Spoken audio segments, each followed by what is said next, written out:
amazing secret compartment chest by what's his name, Rentgen. Rentgen? Nope, never seen it. Never seen it. It's new to me. All right. Hey, Matt, what's up, man? Hey, Mark. Are you awake? Yeah, I think so. Okay, good. Glad to have you.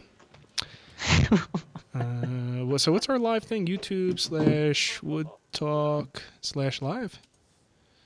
I guess. I just got a notification saying that we're live. So. Oh, I guess we're live then, huh? So live. I'm going to have to go close that door. What's our live thing? YouTube shoot. Oh, all right, let me go close that door. Stupid leaf blower. I'm going to go pee then. I'm going to sit here and talk to myself. Yep.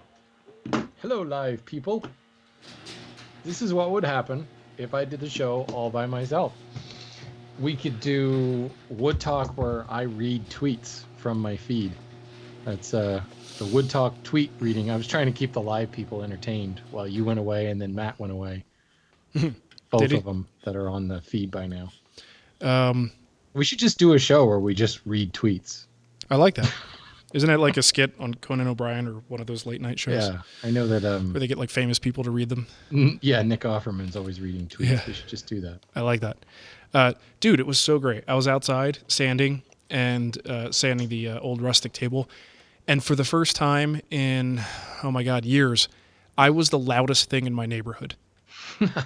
That was so awesome. And I took my headphones off at one point because I was listening to podcasts and stuff and turned my sander off and I just listened. And the only thing I could hear was like the slight tinnitus in my ears from playing drums, which was actually a pure pleasure because that's actually the sound of silence. I don't have tinnitus, but it was good though. All right. You what's Matt doing? There he is. He's back. Dancing. I'm dancing. Are you able to hear through that layer of hair those headphones have to go over? Just barely. It's so nice. I don't have to hear your voice as loud as everyone else. It muffles my voice for you nicely. Nice. I think my video is a little wide. It's making me look fat. Or no, maybe it's doing the beard thing again? Well, yeah, it continuously grows. So okay, here we go. Yeah, it grows back when you shave it off. Didn't we just hear like you talk about? Oh, I need to be able to like have good sealant around my mouth. I know. Respirator. Well, the thing is, the project I'm doing right now isn't that bad. I'm sanding, but I'm sanding outside with Festool Vac, which is, as we know, 99% effective, and I don't feel like I need it. So, but when I start the chair project, I got to shave. I don't want to go through all the dusty stuff with my beard on. And then I'll grow it back in between. Actually, you could just look at my beard, and that's how you know like the status of my project. So as I get to the later phases of a project, approaching finishing. Yep, exactly. Then the beard is going to start to grow. So all right, that's the intro show. Oh, we're recording already? No, well, we're going live right now. Oh, that part. Yeah. Hello, everybody. It's live. The early show. All right. Show. Did we miss anything in the notes? Everything looks pretty filled out. We have no sponsor today, so okay. Did you get your email up at the top, Matt? Yep. And I forgot the D, but yes. Oh, and so it's and asymmetrical dovetail layout. Okay, it's in. I got it. All right. Let's do a show. Yo. God, really good questions on Patreon, huh? Yeah. They came through. They're good. They're like really good topic-y. Mm-hmm. We didn't have to do any work this week. Let's maybe earmark a couple of those and not ask for questions next week. Oh, wait. We don't want your questions. Only, well, you do such a good job. You give us 2 weeks worth. All right, what are we on, 367? Yeah, we are. Okay, open a file. Let's do this. Okay, here we go.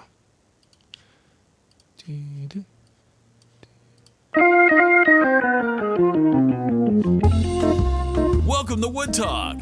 Now here are 3 guys who always turn the other cheek when cleaning up tenons. Mark, Shannon, and Matt. Oh yeah, it's Wood Talk number 367 for March 20th, 2017.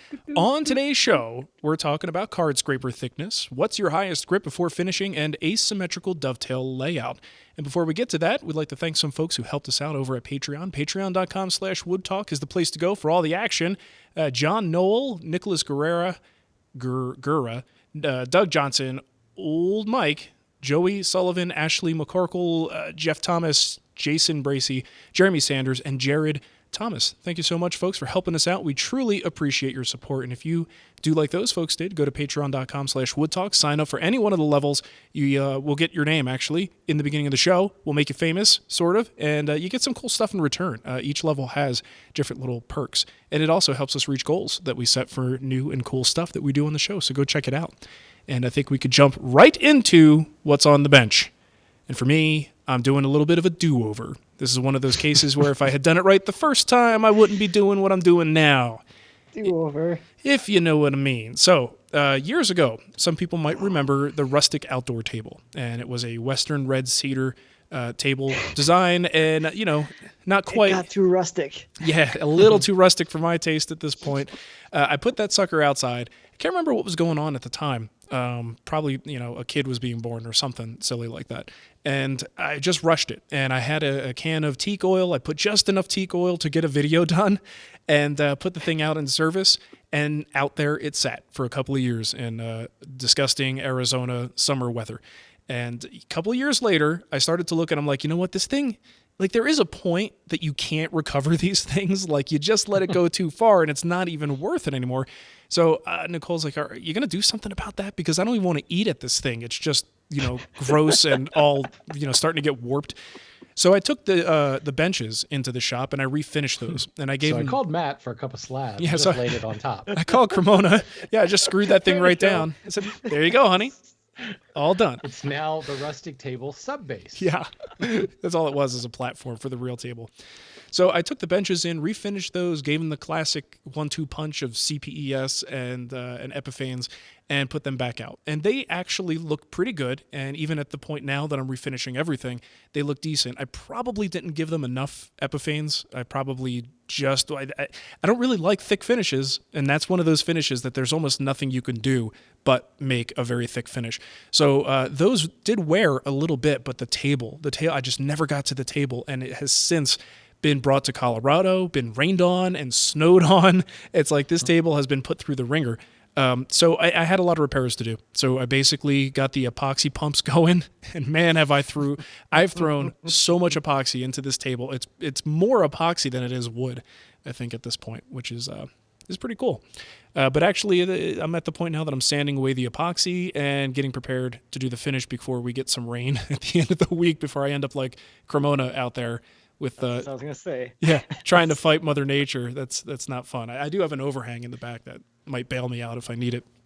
So that's primarily what I've been working on, is trying to get this table back to some kind of decent looking condition. And frankly, that's why I didn't really mind that it did get into bad shape, because I actually enjoy seeing the process, because we learn about these things. We talk about what an outdoor finish in theory might do. But when you actually see it happen and see why things are happening, and that every little, micro fracture in the wood, if you don't fill it, that becomes a liability later, because that's probably where the finish is going to split. And as soon as you split that film, that's where moisture gets underneath. And then that is where all the peeling starts. So it's a matter of just making sure this thing is like smooth, continuous, and perfectly sealed, and then moving on to your top coats. So it's just a fun experiment to go through. It's just, well, fun is probably the wrong word. I was gonna say, yeah, fun. Maybe Fun not in so much quotes. fun. Fun for those watching. Yeah, interesting might be the better word for it. So that's what I stopped doing. I'm covered in epoxy dust and doing a show here. That's what's on my bench. Ooh. Yeah. But what about you, man? The usual. Chilling, brushing the beard, Just chilling, just throwing babies in the sitting air. here, trying to barely hear you through my thick hair. Through and your my thick weave of headphones. hair. Your Mark Defenders. Everything truly sounds like a whisper now. Oh man. Good stuff. I missed you guys. Well, for everybody else, has been a listening, week. like, they get to hear us like twice a week. I only get to talk to you guys like this only once a week. One day a week. I was just complaining about the fact that I can't believe we do this once a week. It's a little too much for my taste. For 3 hours. Well, recording time is long now. Yeah, that's for sure. But I love you guys. Yeah, well, I love you too, Matt. Oh, that's very nice. Shannon, I'm getting there.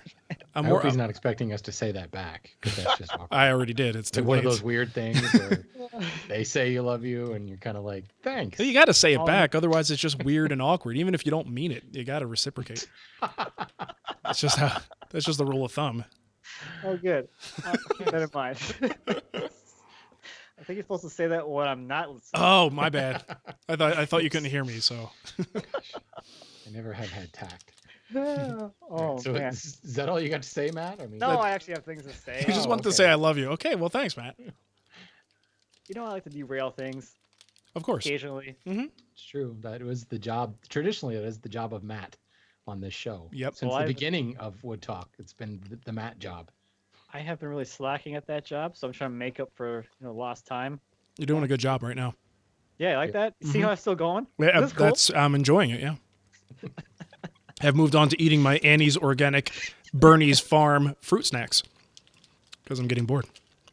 I feel like I get bored with you. What's wrong with you? I'm sorry. I'm sorry. I know you love me. Go ahead. Again, not when I'm listening. So I had a pretty big week. Finished up the farmhouse table. Speaking of outdoor table projects, got that Yes. thing all wrapped up. The videos are all done. Pretty excited about that. It's a good one. I think it was. I think the response was quite good, and I'm happy with the way everything kind of came together. I'm out there with my rustic table going, this thing is like an end table compared to the size of Matt's farmhouse table. Mine is like I can flip it upside down, put it over my head, twirling around. Matt good. needs a crane to move his. Yeah, that thing was a beast, man. It definitely was. It was a good project from like a how do you make something so big, because like a 10-foot dining table is nothing new, but like if you've never made something, like I haven't made something that big, but I kind of knew what I was getting into because I've handled stuff that big before, just in like slab form. But like no matter how, like if you make the top like thinner, it's still a lot of wood for a tabletop to cover that much space. So Sure. regardless of what thickness you kind of go with, that's going to be a heavy piece of furniture regardless. I just So want to it's- know when you're going to drill the dog holes in the top of it. Oh, Are you yeah. going to put a crisscross on the front of it, or? I might. Yeah. Actually, I've used it more as a workbench than I have as an actual table for like eating at this point in my life. Nice. Actually works pretty well for an outdoor workbench because it's like as heavy as my workbench. It's not going anywhere either. Yeah. But yeah, got that one done, and now the next build will be the High Boy, which is actually been kind of fun. I've been doing some of the design work for it because it's not. I mean, I'm not too big into like the whole like straight up reproduction. Like I'm gonna go like measure this thing and make this exactly the same thing as this piece that was made by so and so in this year, and then they're gonna make it exactly the same way, and like ignore all the wood movement things that they did back then. Right. Yeah. So I'm kind of, I think the design for the High Boy is going to be it's going to be a fairly simple design, but still elegant, and it's not going to be like a direct copy of one exact piece of furniture. So I think some of the purists are probably going to hate me a little bit for that, but I honestly, seriously doubt there are any purists in the guild. I mean, think about it. They're there this is going to because prevent any from joining. yeah, exactly. This will keep them away. You're leaning like Queen Anne-ish, though, right? I mean, Yeah. simple lines, not a whole lot of carving and. Yeah, big- I'm going to keep it all Queen Anne, so I'm not going to like mixing like a bunch of different styles or different periods together. Right. I think that would look a little bit goofier, but Like a simple simplified Queen Anne, Queen Anne. and not one specific reproduction. Like more of it's my take on that period, I guess.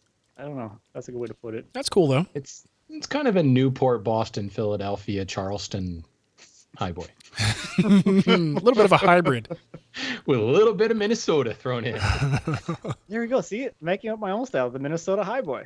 Yeah, there you go. Minnesota style. So are you going to be doing like, because what do they usually have like a cabriole leg on them? Yeah. Like But a you very can go like if you wanted to get super crazy, you could do like a ball and claw cabriole thing, yeah. which not gonna do. So are you still Then going you're- with then you're- cabriole in general? You're deviating towards the Chippendale the minute you start to add the ball and claw in. You eliminate the neat and plain Queen Anne styling, and you're portraying the style, Matt. What about all right. what about finials? We doing finials? Oh yeah, we'll do finials. Nice. I want to see some finials. Basic, simple ones, I think. I just want to be able to say finials repeatedly. They're fun. I mean, it's mostly carving. It's like no turning at all involved with those. Like, can you make a cylinder? Mhm. Yeah. Yep, that's it. Make a That's little all cylinder. turning, Right. and then Carve get the stuff away. carving. Nice. I'm excited, man. You go in the secret compartment.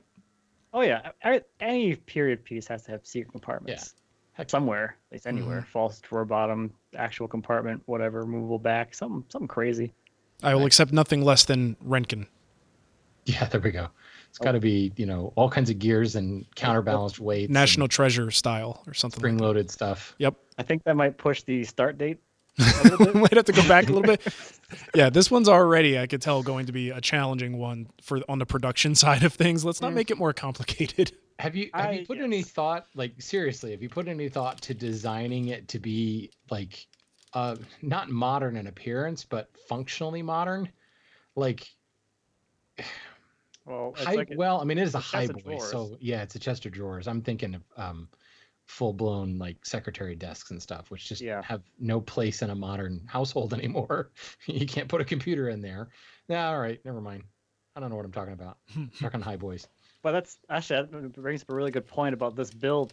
I think some people are kind of turned off by the style, but as a joinery or as a technique based kind of way of looking at it, there's not a whole lot to it. We're building a table that includes drawers in it with a chest of drawers sitting on top of it.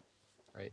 And Lots of the dovetails, some tenons, some cabriole legs. The ornamentation is just what adds to that. So you could literally take the plan for the high boy and like modernize it, like get rid of the cabriole legs and just do standard tapered legs. And get rid of like maybe some like curve around the bottom rails or something like that. And you would have a table of drawers, and then you can build a chest of drawers to sit on top of it if you wanted to. What kind of top are you going for? Oh, we're doing bonnet. Okay, nice. Yeah. Real legitimate, Nice. Gooseneck moldings, turned rosettes at the top. I don't know if we'll do Finials? rosettes. We might. I don't know about rosettes yet, but definitely the gooseneck, definitely the bonnet top, and definitely the finials. Cool. And dude, even with this being sort of a modernized or a Cremona influenced take on this sort of classic form, this is still something that would have never otherwise been in the guild. This is just not something that interests Mark me has no interest in this. at any level. In fact, he's planning on heckling the entire build. What is this crap?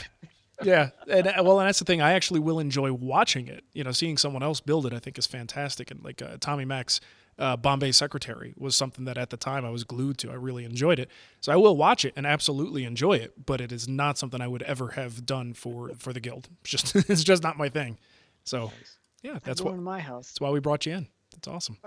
Thank you. Yeah, it is tough, because it's one of those things. I love the style. I love the stylistic details, and like making a cabriole leg is a lot of fun. But man, it does not fit in my house, like stylistically. Actually, and literally, it doesn't fit in my house in a couple areas. Can't get it in the door. The ceilings aren't high enough, But yeah, it's fun to watch other people build it. Faux show. Speaking of you building, Shannon, what you doing? Well, I was working on an apprentice lesson for the Hangel School this weekend, specifically on planing knots. So I actually went to the lumber yard with the explicit trying to find the knottiest board as possible, one that had been really, really bad, needed a spanking, and so knotty.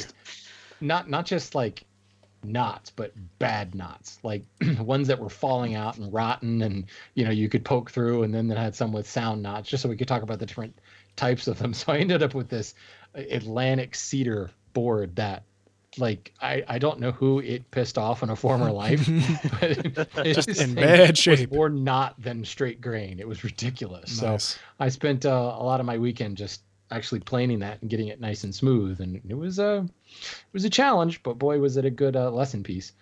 And then I on Sunday went to install a doorknob, not like brand new door, had to drill holes, but literally just had to replace a doorknob, and it took me 2 hours. It's pathetic.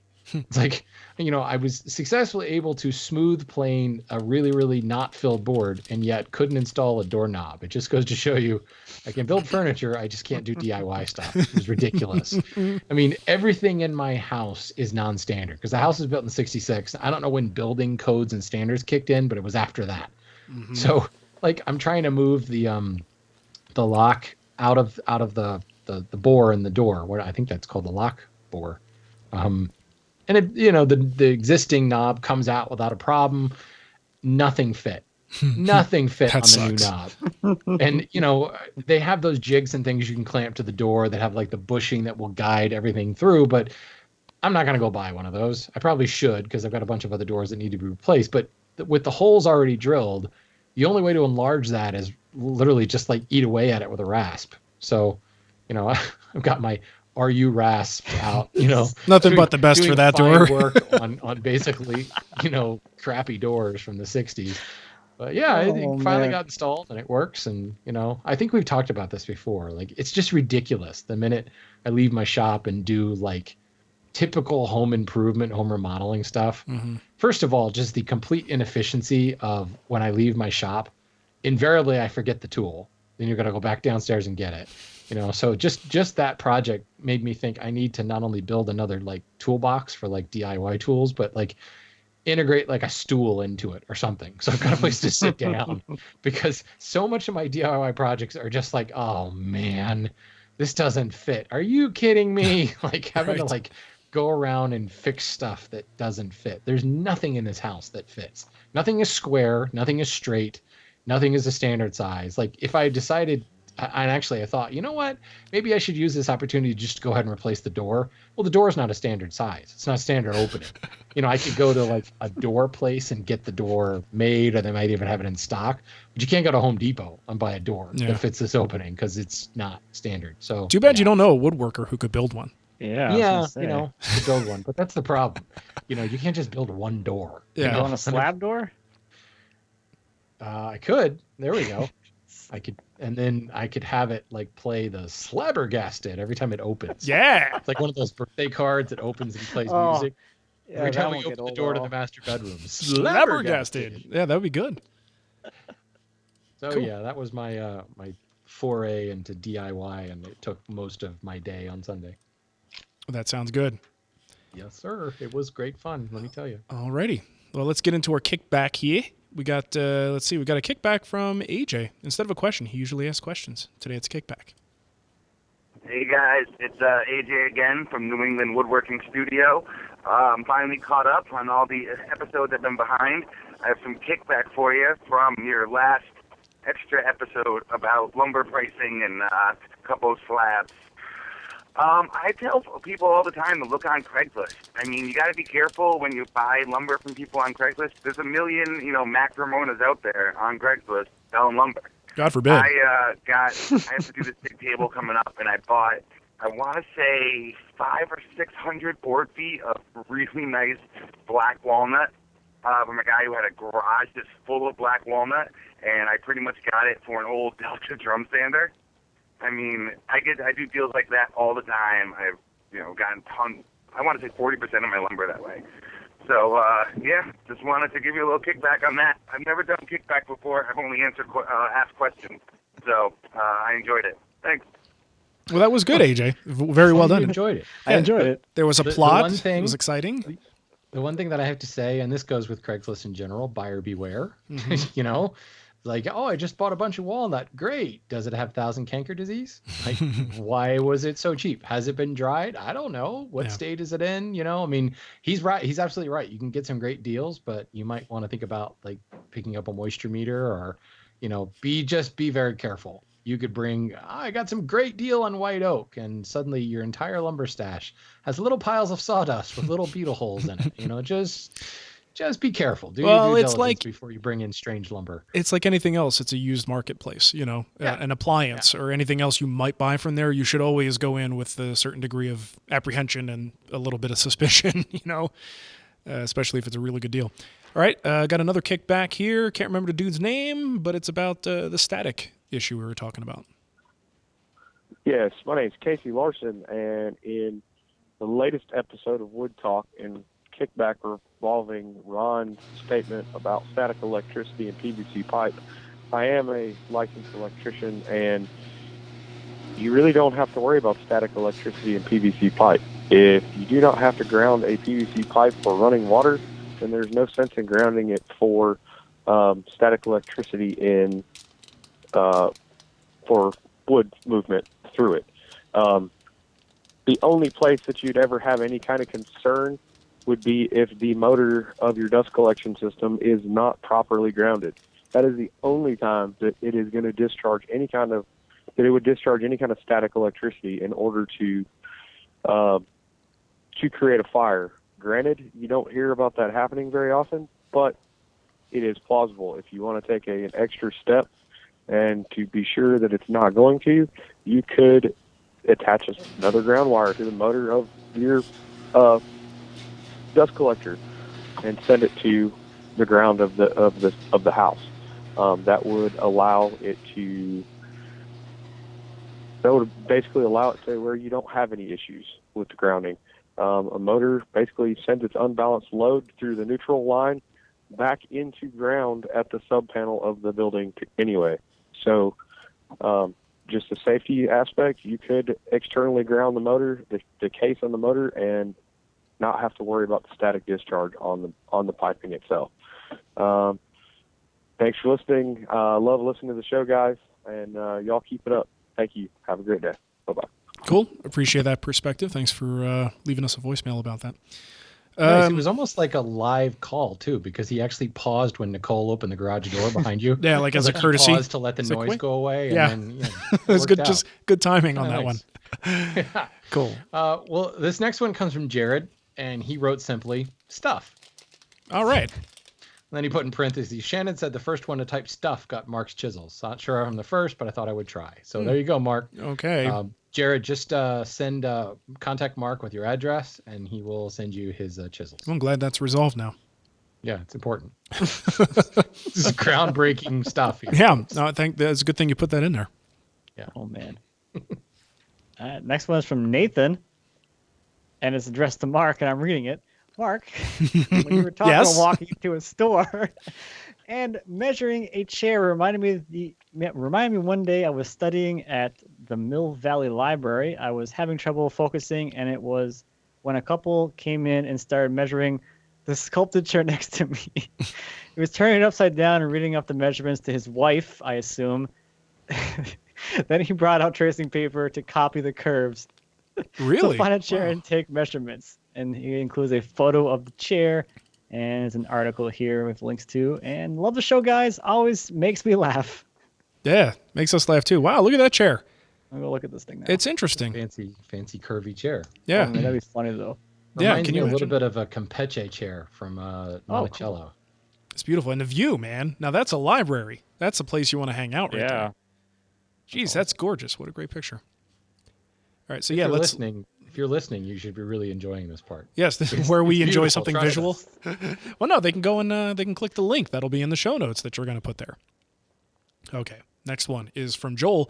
He says, I'm an electrical engineer, and I was professionally curious about the topic. Oh, here we go. Another one on the static discharge. Curious about the topic of static discharge and dust collection system after seeing Jay's video. Some Googling in the depths of the pre-YouTube internet brought up this article. It's a Wood Central article. We'll bring the link to that. Why is the door opening again? Is she back already?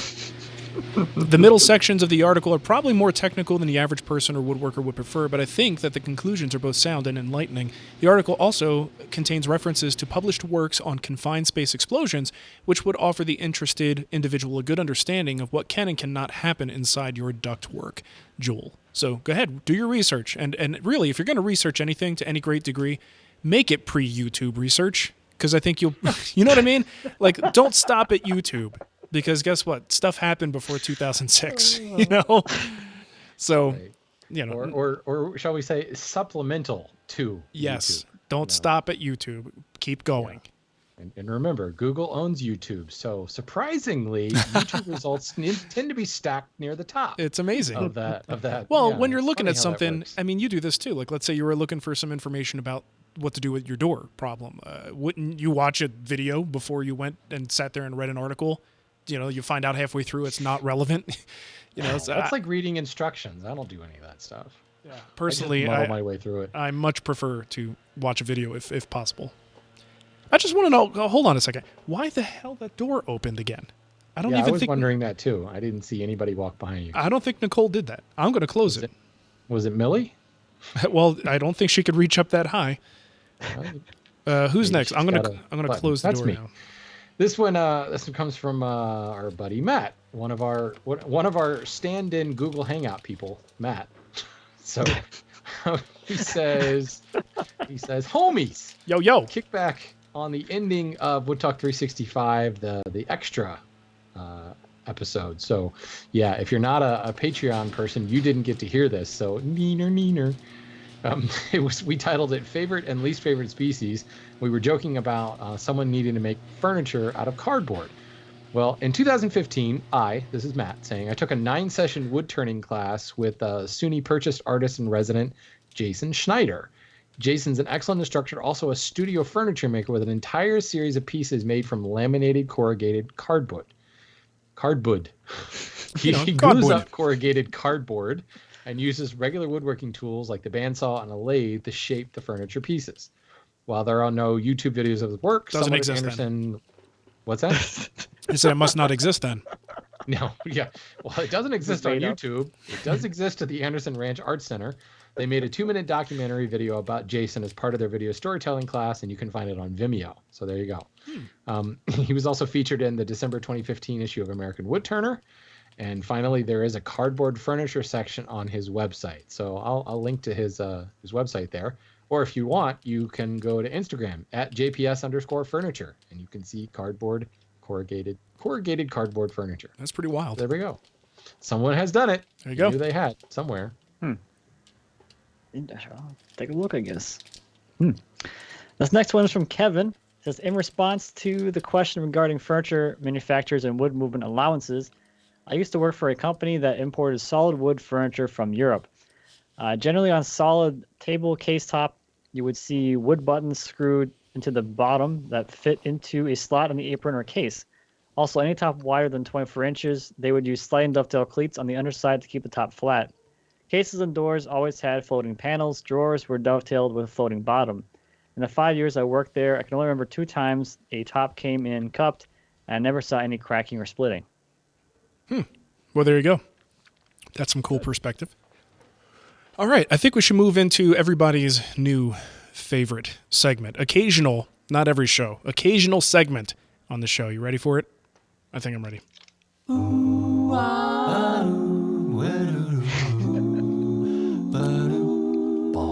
Shannon's Lumber Industry Update.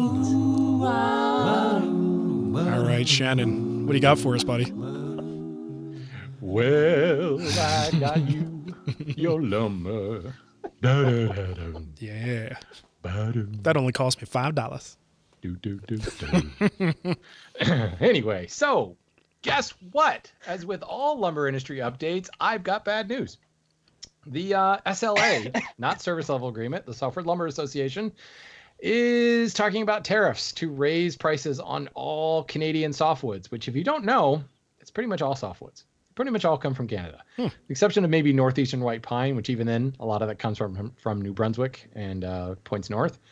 All your cedars, your western reds, Atlantics, coastal cedars, they're pretty much all come from Canada. Your firs, your hemlocks.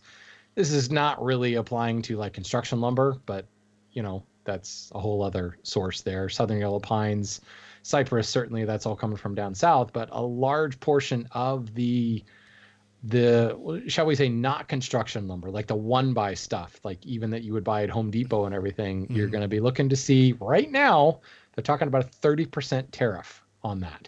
There is talk that you're out of your damn mind. That's not going to happen. So some people are saying it might end up at 10%. We should know more in April when they officially pass that. But the consensus is it's going to happen. It's just a matter of what that percentage is. Now, if history has told us anything, what happens when this tariff is passed, even though this only has to do with softwood from Canada, just about everything's going to go up. It's that phenomenon of when the gas station raises its prices and the gas station across the street goes, well, hell, I'm going to raise them too. Yeah. You know, maybe he gets a little bit of business because he's 2 cents cheaper for a little while, but he's like, well, I'm going to raise it. And that's where you see that like $2 and some cents and 9/10 of a cent. You know, and the guy across the street, 7/10 of a cent. Woohoo! I'm gonna go patronize him because he's cheaper. That pretty much is gonna happen. We saw that with the plywood tariffs. We've seen that with softwood tariffs in the past. We've seen it with just about all composite products. Every time one particular brand raises their price, it gives everybody a license to raise it and kind of keep everything around the same level. So we can expect to see softwoods. And again, this doesn't really apply to your construction lumbers, your 2x stuff. It's more going to be your 1x certainly your specialties, Alaskan yellow, Western red, Atlantic cedar, cypress, all that stuff. It's a fair bet to say that all of it's going to start going up in price. So keep an eye on the final word on that softwood tariff from the SLA come April. Bummer. Yeah, that's a bummer. Always is. All right. Maybe it'll be fun when we see softwood prices start to exceed hardwood prices. Yeah. I wonder if we're ever going to get good news out of the lumber news update. Well, the good news is we're paying about what we paid in the 1950s for a lot of domestic hardwoods. Okay. That's great good news. Now. The bad news is that's going to correct pretty soon. Yeah, okay. We're already starting to see the correction, and things like red oak have started to climb, but they're still about on par with about 1955 as far as prices. No kidding. So, jeez. Yeah. Okay. Well, we don't really have any voicemail because there were 2 kickback voicemails earlier, but if you want to call and ask us a question or give us a kickback, you can do that. Skype is where you can get us. Wood Talk Online is our username, and you can call us at 623-242-5180. And let's get into our email. So let's see. Kyle wrote in. Question from Mark. Despite your frequent claims that you stopped sanding a workpiece at 180 grit, there are some projects that you have sanded to 220 or even 320. He says, insert slabbergasted soundbite. Hold on. Let me go find it. Wait, that's the wrong one. Slabbergasted. All right, there you go. Slabbergasted. I should have those queued up, but I don't. I don't want to annoy people. All right, so he says... But stop talking. I know. Oh, hey. Oh! Matt's on fire today. All right. Are there certain species of wood or finishes or finishing processes that dictate that you deviate from your standard sanding procedure? Love the show. Keep up the good work. Thanks, guys. All right, so... Why are you such a liar? I mean... Yeah.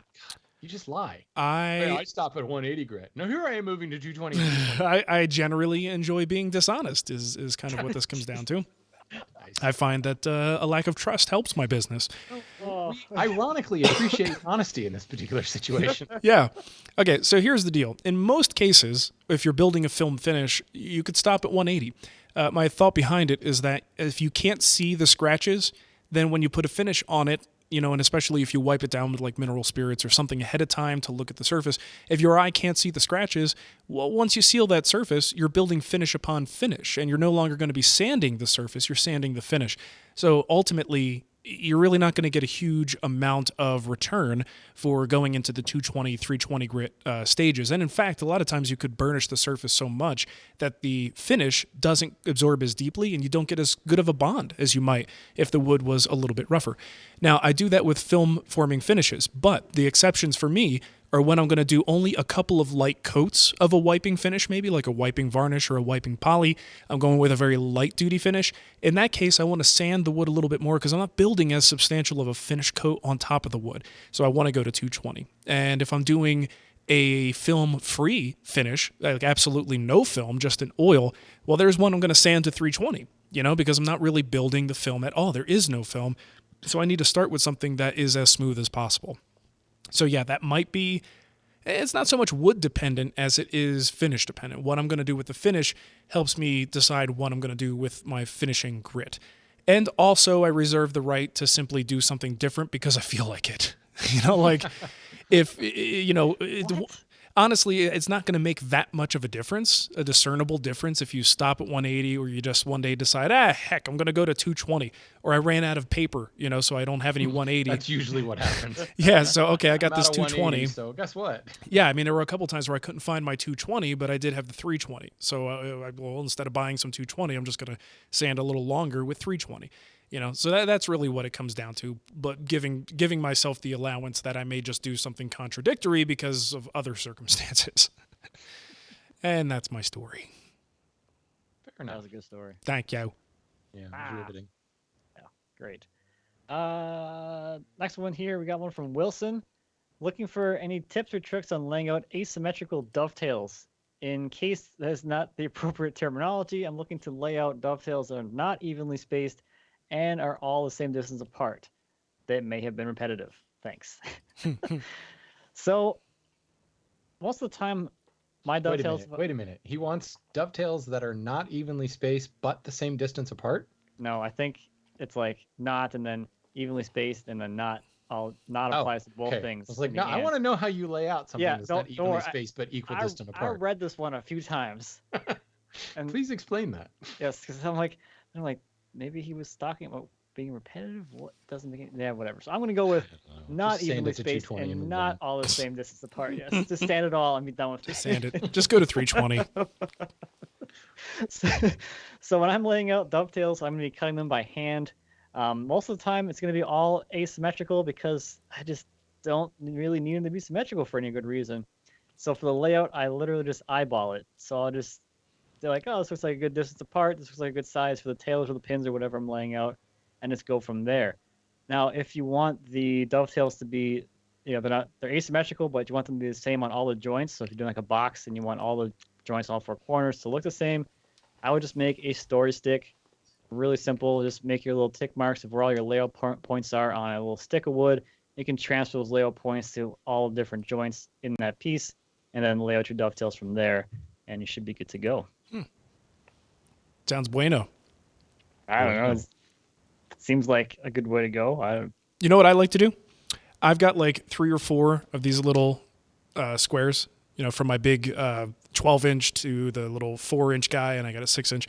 I use those and set each one up, and this way I can kind of like set one and dedicate it to a measurement. And I mean, maybe I'm the only guy who has like 4 of these things, but I'm sure you got a couple of them. That could actually be pretty useful to have and have them set up. If you're talking about a small drawer that's not too big. I actually do the same thing with dividers. I've got a lot of dividers. I don't know why I have so many dividers, but I'll actually set up like 4 different ones to different settings, and this one is the distance from the edge of the board to the start of that half tail or half pin, or the end of the half pin, I should say. And this one is the half pin on the other end of the board, if you want it to be different there, and you just end up laying them out using those different dividers. Sure. So they're evenly spaced, but not. Oh, I'm so confused. This is too complex. Let's move on. All right. This next one comes from Colonel Sanders' son, Jeremy Sanders. Everyone knows his son is Jeremy. And he says, "Hi, Mark, Matt, and Shannon. I'm looking to start using card scrapers. But how thick of a card scraper is good? I've seen between 0.02 and 0.08 thick. Hopefully you 3 can shed some light on this topic. I've been listening to the show for about 3 years or so, and I love the only podcast I listen to." I hope so. Well, it's good to know that you only listen to one and that you love it, because that just sounds like work if you don't like it. Why would you keep listening if you don't? Maybe you should stop listening to podcasts. Anyway, me personally, I've never paid that much attention to the thickness, like pulled out a micrometer and said, this is how thick it is. So I couldn't really tell you how thick are the ones that I like, but I can tell you thinner I like better. I like a little bit more flexible card scraper. Just in use, you kind of want to flex it. I'll put my thumbs in the center and kind of bend it a little to get it to cut a little bit better. And first of all, the thicker ones, it just requires more strength, and your thumbs get sore. Not only do they burn, but they just get tired after a while. But I also find that the more flexible that card scraper is, sometimes you can kind of bend it even a little bit more and get kind of more surgical with what you're trying to do. Like if you've got tear out in one highly isolated area, if you've got a thicker card scraper, you can't really control where you're taking the cut as much, and that more flexible one just gives you just that little bit more flexibility to be able to do that. So as far as what that thickness is, I would say it's probably closer to the 0.02 inch range. But yeah, that's me. I like them thin. Yeah, I actually like them thicker. I think the thin ones That's wrong. They do have their place. Like if you're doing something that's a irregular surface, a curved surface, those are great, because you can kind of contour it. But if I'm flattening a surface or flattening a workpiece and I don't want to create any kind of, scallop sort of situation or divots, I actually like the thicker one. I think it has a stronger, more robust hook. I don't have to bend it as much, and I don't want to, because I'm just doing something that's flat for the most part. So I generally, if I'm going to side one way or the other, I'd prefer to have thicker ones over thinner.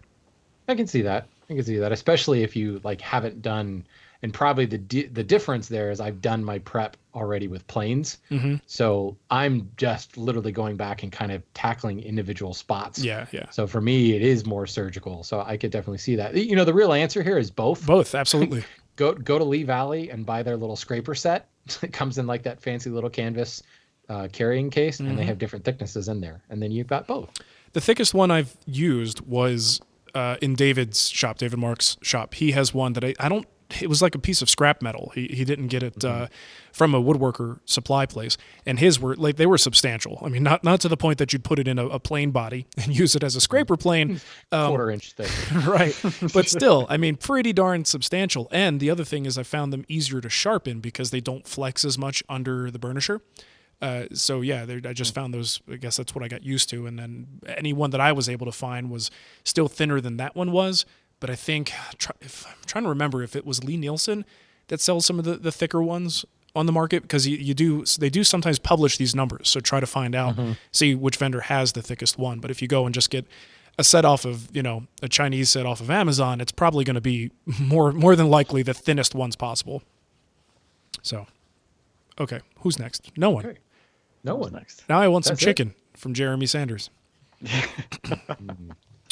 Chicken.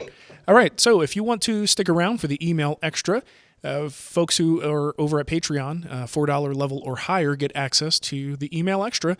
And today we're going to be talking about spraying versus brushing a water-based finish. And I think it was my buddy David Nichols who sent that question in. So we'll do that as soon as we kill this recording here. But if you want to help us out and support the show, you can. You go over to Patreon, patreon.com/woodtalk, set up what is effectively a recurring donation, but you get some stuff in return for that, which is pretty cool. You can get yourself a t-shirt at twwstore.com, or you could leave us a review in the iTunes store. And Shannon, how about you give them some contact info, and we will get out of here. Okay. You want to give me some background music? Sure. Acapella background music. That's awesome. That's awesome. Oh, man. If you guys have comments, questions, topic suggestions, or if you honestly think that tenor is the better voice part than bass, then just stop listening. Listen to that guy go low in that opening, and it's just awesome. It sounds cool. So yeah, there's several different ways that you can leave us contact information. We just ask that this week, if you call in voicemail, that you sing it, please, because we're only accepting sung kickback from here on out. Sounds good. That's just the way it goes. Because we're going to play that. Yeah. Especially if it's sung kickback with an accent. Doesn't matter what you say, we'll play it. Double whammy. Anyway, you can leave us a voicemail on Skype. The username there is Woodtalk Online, or you can call us at 623-242-5180, or here's a contact form at woodtalkshow.com/contact. Or just go to the website, find the episode, and leave a comment at the bottom. We like that too. We do. Sometimes we read it. Sometimes we respond. Sometimes. That's great. Sometimes. All right. Well, thanks for listening, everybody, and we will catch you on the email extra. And if not there, we'll see you on the weekend show. Happy weekend. Slabbergasted. Yeah. All right. I've caught myself saying that in other places, and people are like, What "What are you is talking? wrong with you?" Slabbergasted. Just saying it for no reason now. That's nice. Slabbergasted. Shallow and pedantic. Shallow and pedantic. Oops, hit it twice. Cup-o slab. Yeah, all right. Say, why is it so much quieter? I don't know why those are quiet. That last one was much louder than the first one. Was it just his recording level on it? That's a good question. Let me see. Cup-o slab. Slabbergasted. They all sound the same to Louder me. now. That's louder now. It was almost like there was Shallow a and slow attack pedantic. on it. Maybe it's when I'm Shallow talking. and pedantic. Could be. Maybe it's Like if ducking. yeah, exactly. It could. I don't know. All right. So those are there. That one's done.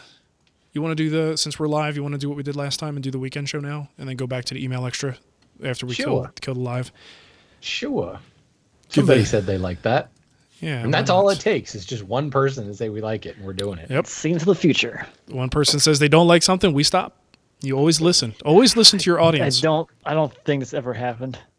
That's true. You might be right. All right. So I keep this is thinking that Matt's got a camo wrap around his boom arm because I'm seeing the sofa pattern behind it. right. Oh god, It's just wow. Look at you, Minnesota. You've got your your real life camo wrap on everything now. My wife's couches she won't let us get rid of. What's wrong with that girl? I use it for storing my T-shirts. Okay, so 368, March 24th. This is Kevin Brewer's question. Shoot, I should probably read this. So he made something for no reason. Basically something that had no reason. So what's the dumbest thing you've decided to make for no good or logical reason? Might have to think about that. Everything I do has a purpose, Why did you pick such a hard question? which may not be clear at that moment. Well, I would think as content producers, we build a lot of stuff that we don't actually need.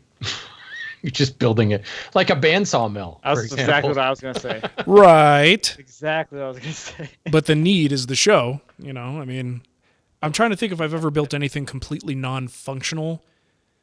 You know what? I got Give one. it away I now. got one. I got People will one. stop watching. Yeah, I'll save it. All right. Joe Wiener says he likes it. What does he like? I guess when we were talking about doing the extra weekend show on the live session. Okay, here we go. Welcome to the Wood Talk Weekend Show. It's time to unbutton those pants, crack open a fresh grape soda, and let the soothing sounds of Mark, Shannon, and Matt caress your ear holes. All right, Matt, put your pants back on. He was just kidding. Don't take him so seriously. Time. I get excited, all right? I know you do, and I'm trying to rein it in here. Put that puppy away. All right. So, Wood Talk, number 368. It's a weekend show for March 24th, 2017. And today's show, we're talking about the dumbest things that we've ever made. Sort of. I don't know. We'll see where it goes from here. Inspired by one of our patrons, Kevin Brewer. He wrote in and said, "This weekend, for no other reason than I watched Carl Jacobson do it, and I wanted to try it. I made a Stingray on the lathe. The lathe that I've only had for less than a month and really only made pens and a few handles on. I didn't have the right tools, Rockler pen turning kit, probably the wrong lathe, Rockler Excelsior mini lathe. How do you go wrong with anything named Excelsior? Excelsior. Right? And busted up a finger or two on some catches from using the wrong tools, but I got it done. I was proud of it in the end, and it was a lot of fun to make. So my question is, what is the dumbest thing you have decided to make for no good or logical reason, and how did it turn out?" Who wants to go first? Nice. I can go. I got an easy one. Okay. I built a fly swatter. You guys remember that? Oh, yeah. Yeah, but that was awesome. The That was functional. laminated, hand-riven, draw-knifed, hickory-handled, laminated and fretwork cut-out fly swatter. Yeah. It has yet to swat a single fly. It literally just hangs on the wall in my shop in the background. And I can't say there was no logical reason. I built it because I don't know. I was having a conversation at work and somebody's like, "Ooh, we should have like hardwood fly swatters." I was like, "Yeah, sure. Why not?" It was just an excuse to play around with some veneer and do some fretwork cutting. And yeah. And it made good content for the show. It seems like something you would see like hanging on the wall at a Cracker Barrel. Yeah. Like an old wooden fly swatter. Like, Yeah. Except that once I cut the fretwork into it, I lost some of its effectiveness. You know, I mean, you're right. there are holes in the middle in it. that are bigger than the average fly. So Yeah, the fly's like, "Ha, you missed." Stupid although flies. the wind displacement would probably knock it, one's day over. So You ever there is try to that. catch flies barehanded? We used to do that as kids a lot. No, I always use chopsticks. Nice. Good job, Danielson. Okay. For me, there was a purpose behind it, and that's why I'm a little hesitant to say it, but the thing itself was kind of purposeless, is probably the vampire stake Ah, yeah. that I turned. And that was for actually, charity. it was for a charity, and a friend of mine, I can't even remember exactly what it was. He was putting some kind of vampire kit together for some charity auction, and they asked me if I could whip something up, and I basically just fired up the lathe and made a vampire stake. And yeah, obviously completely non-functional and silly, but there was a good reason for it. Yeah, so I don't know. Is that completely illogical or no good reason? I don't think so, but the project itself was kind of goofy. And it was the last time you used your lathe. It really was. So what was that, 2008? Something like that. Is it still here? Actually, I wouldn't even notice if someone took my lathe. You turned the handle for the pin for the parallel guide. Oh, that's right. And I did the little pins for the Morris chair I did on there. And hey, last year I actually turned a little lidded box. How about that? Remember that for the Kalo ring thing? Oh, yeah. So back up, homies. Step man. off. The smallest projects on the biggest lathe. It's so good that you had that ginormous lathe. Too, For that tiny little thing. It's important to have no vibration when you're turning a blank that's 4 inches long and 3/4 in diameter. Yes, please reference the previous weekend show about tool overkill. Digital variable speed control. And, yes. Yeah, it's important. The duplicator and all that other things that are on there. It's fantastic. Not to mention that fancy like mobile base thing that you installed recently on it. Yeah, actually, that did make sense considering how little you use it. Yeah, I got to get the thing out of the way. This damn thing out of the way. Oh, it's so cool. All right. What about you, Matt? Oh, man. Oh, it hurts so much. It hurts so good. It hurts so good. You know, since I joined the show, I am in like the best shape of my life. I'm pretty sure all the core. You got rock hard abs now? I mean, they're under there and they're pretty hard. We should have an exercise tape. Wood talk abs. Yeah. Oh man. Oh, and my tear ducts are always clear now. Yeah. You guys. Get your sinuses clear while we're at it. I like it. It's fantastic. Best thing I've ever done in my life. Glad to help you. Yeah, so I think I'm gonna go with the epoxy wire bowl because it's kind of stupid. I don't use it for anything. You mentioned this before. Did you make a video on this? I did. It was one of my earlier ones. So I must have missed in it. 2014. Okay. It was like Wow. the heck was it? It was a while ago. I'm still stuck on the earlier video in 2014. Yeah. Hey, I'm younger than you. Wow. In the early days. I'm just entering my prime. Yeah. So that was like the year after woodworking is invented, right? That's right. Just a few short years after, that's when Cremona started. First on the scene. He's one of the forefathers. Oh man. I haven't done any epoxy turning since then because it's terrible. I don't know if you guys have ever turned epoxy. Briefly explain what this thing is, because I haven't seen it. I'm sure some of the audience hasn't seen it. What was this epoxy wire bowl? Go get it. Do you want me to go get it? No. The live show? No. No? Okay, so basically I took some wires and I cast them in epoxy like we don't care that much. Ethernet cables and RCA cables and USB cables or whatever. Oh, seriously? So you just bundled all that together? Yeah, Nice. put it all together. I used some rough turn wood bowls as forms or molds for the epoxy. Okay. So I had an inner mold and an outer mold that I could sandwich together. I filled the space with wire, and I filled the whole thing up with epoxy. That was an expensive blank. That was a lot of epoxy in there. Yeah. And I just turned it into it's already a bowl shape, but it came out of the mold. But I cleaned it up on the lathe, and I cleaned up to a point where the lathe actually the tooling cut through some of the wires, so you can see the exposed copper and some of the wires, the insulation, things like that. Mm-hmm. It's kind of dumb. I don't know. It sounds neat in theory. So yeah, after we stop recording, like, go get it. There's a video floating around Facebook now. The guy that did like crayons or colored pencils or whatever. Yep. And it's the same type of thing where then you just pour epoxy over, and now you have, for lack of, you just have a solid, some sort of homogeneous thing. That's kind of cool. Well, what's his name? Zach Higgins does a ton of this stuff, and doesn't he use some kind of acrylic though, not necessarily epoxy?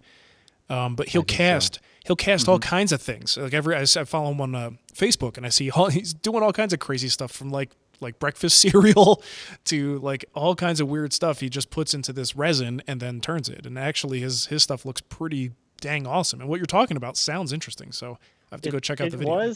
From a learning experience, I guess, from that concept, it does work. Mm-hmm. I don't think I put enough wire in there. It looks maybe looks a little empty or boring or something, but it's just. I don't know. It was just a cool little proof of concept thing. Like that was like one of the only times I've ever experimented. I'm like, I'll just try this and see what happens. Yeah, and what the heck? It was all right, but turning epoxy, not that much fun. The shavings are all statically charged. Yeah. So they stick to everything, and it's everywhere. Have you ever turned acrylic? I guess I would imagine it would be kind of the same thing. Probably. Like I turned a couple of acrylic blanks before, and oh my god, the stuff just sticks to everything. Yeah. You know, all over the face shield, all over the handle of the tool, up my arm, everything. It was awful. And then you like everything you touch at that point, you were basically just one live wire walking around the shop, waiting to ignite your PVC pipe. Nice. Yeah. Just And to then the other bring thing it with back. that too is the Bring it full the circle. shavings of the chips coming off the tooling. That stuff hurts. Yeah. Like I had to wear a glove when I was turning that because the chips coming off the tool into my hand holding the front of the tool or the front of the gouge. Oh, it was like red. I'm like, oh, I'm gonna braid a hole in my hand from turning epoxy. So I had to wear a glove for that. But yeah, I don't know. Do it again. I think you should do all those LED light strips you had, and then have them battery powered, and actually turn the battery on and glue it in there, and You then gotta turn it hope, while it's you lit have to up. hope you don't cut through any of them. And then Yeah. Exactly. ruin it. No kidding. Yeah. Much Nice. more You know of a what? Just do test. Christmas lights. Look at Yeah. that. Why not? That's a wonderful Just idea. plug it in and then turn on the lathe and see what happens.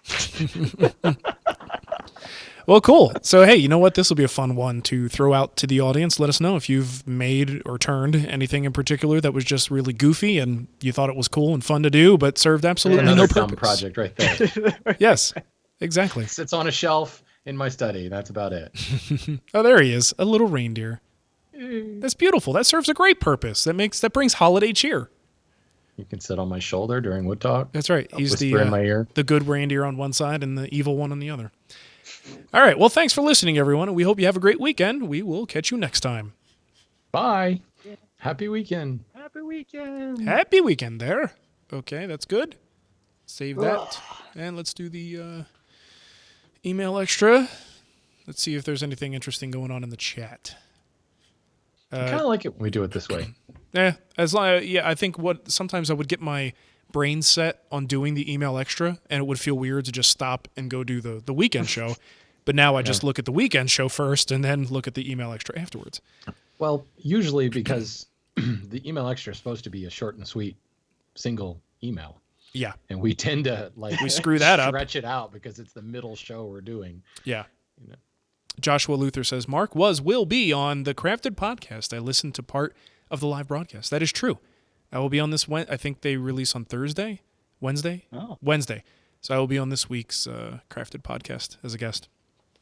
They record on Thursday and release on Wednesday. And I said, why are you so lazy? And Come on. And Johnny said, it's actually because the only day they could record is Thursday. And then they looked at the map of like who releases when and tried to find a day that no one else releases. And Wednesday was the only day that was open. So they record on a Thursday and then release the show on a Wednesday. I wonder how much that even matters. I don't think it does at how all. Podcasts are consumed. It's how we used to, downloaded I think we used to think like that. Like when we started Wood Talk, like who's doing what on what. It does not matter. I mean, people will listen to your show no matter what. If they like the show, they're subscribed. And a lot of times they may not even listen on a day it was released anyway. I think it would only say matters like if you're doing the live broadcast and like like I do live events, but I won't do them on Friday. I'd love to do them on Friday, but then I have to compete with, Mark, and I'll never get any people to show up. It's Friday Live. There we go. Woo! We should all do live shows exactly the same time There you on go. Friday. Well, how many times choose I've gotten which one you like the best, people. See, but the live stuff is a factor because there's times where I'll plan because I don't do guild meetings quite as often as I used to, although I am doing them monthly now. But there are so many times that I think a lot of times Johnny V gives me crap, and hasn't in a while, but in the past, where it's like, well, Shannon does his on that day. I'm like, I don't give a what Shannon does. I'm doing it this day, But yeah, that when you divide your audience, to come to one or the other, that can be a problem. But podcasts are not consumed that way. No, shouldn't be a problem. I say release on a day that gives you the potential best benefit for. They can't use that as an excuse anymore. Lazy is all that's left. That's why I think I was correct in saying why are you being so lazy. Yeah, you gotta at least keep half of your brain tuned out to write the show notes while you're recording the show. That's right. Yeah. But it was fun though. Those guys are pretty cool. They do a good show. Let's see. And I actually had to look up what's his name, Johnny Brook, the main host and figure out who he was, and I go, "Oh, I met that guy." Like I've listened to the show. I've been listening to the show this whole time, and Oh my gosh. I know his name, but I had no idea who he was. And then I looked him up real quick and saw his picture, and I was like, "Oh, I'm sure I shook that guy's hand. I think at WYA." That's how I roll. Okay. What are we doing? Where's the extra? Are you still live? Oh, I should kill the live stream, shouldn't I? I was going to say, you don't want to do the email extra if you're live. Ah, people will freak out. All right. Thanks for listening, everyone. And chat room, thanks for having me.